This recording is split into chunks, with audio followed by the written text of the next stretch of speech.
High শিক্ষার্থীরা, আপনারা সবাই ভালো আছেন আশা করি।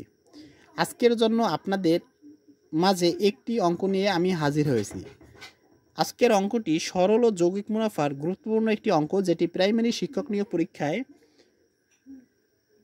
পরীক্ষার জন্য খুবই গুরুত্বপূর্ণ একটি প্রশ্ন।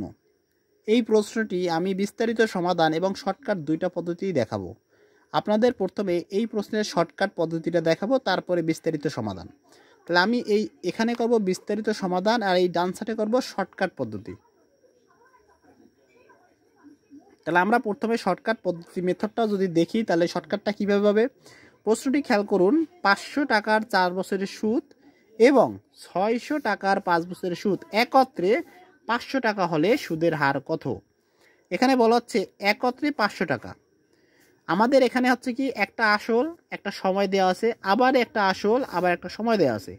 তারপরে বলা হচ্ছে দুইটা এর একত্রে 500 টাকা যদি সুদ হয়, এই যে 500 টাকার নাম হচ্ছে সুদ, তাহলে সুদের হারটা কত সেটা জানতে বলছে। তার মানে সুদের হার দুই পাশে সমান হবে।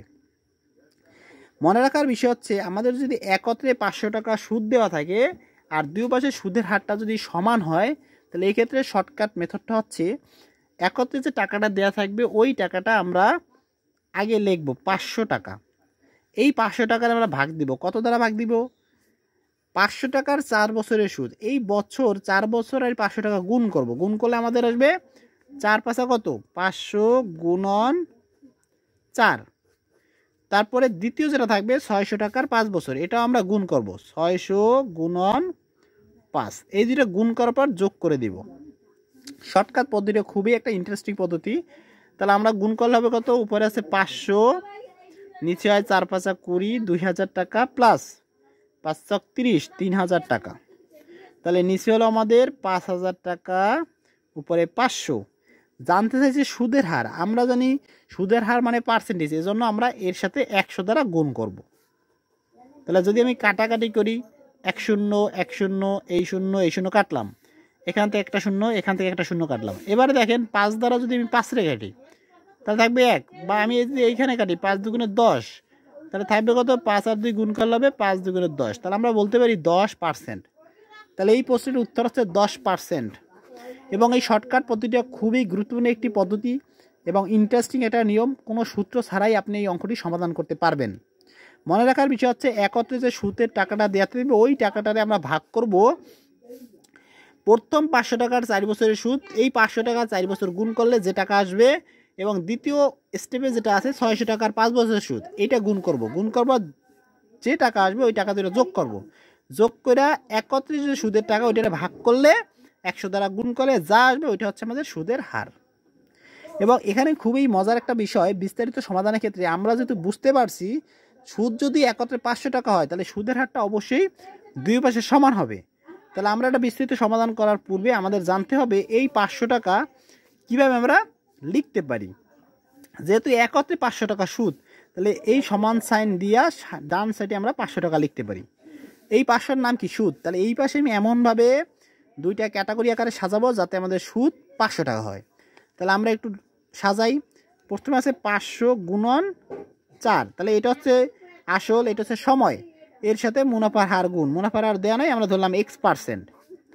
তাহলে এখানে যে কাজটা করব, এই 500 কি আসল, এটা কি সময়, এটা কি মুনাফার হার, তাহলে যে গুণ করলে আমাদের এখানে বেরোবে কি? সুদ বেরোবে, মানে আয় বেরোবে, আয়।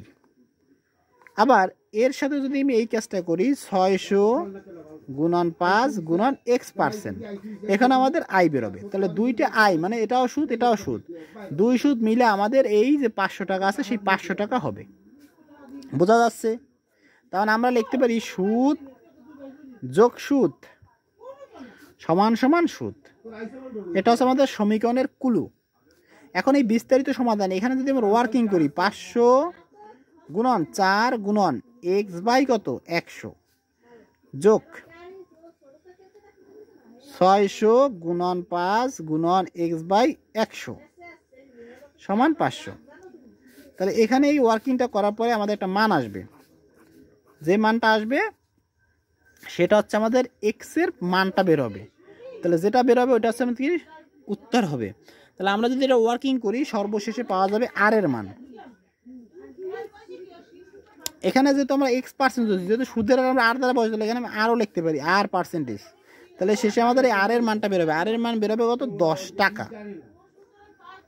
এই আর এর মানটা কত বেরোবে 10 টাকা বেরোবে। তাহলে আমরা লিখতে পারবো আর সমান সমান 10%। বাকি ওয়ার্কিংটা আপনারা নিজেরা করে নেবেন। আশা করি এই অঙ্কটি খুব সহজে বুঝতে পারছেন। কিন্তু আমার এখানে মতামত আছে, যদি এই প্রশ্নটি এমসিকিউ আকারে আসে আপনারা এই শর্টকাট মেথড পদ্ধতি করার চেষ্টা করবেন, কারণ এই পদ্ধতিটা খুবই ভাইটাল একটি পদ্ধতি। সুতরাং সবাই ভালো থাকবেন।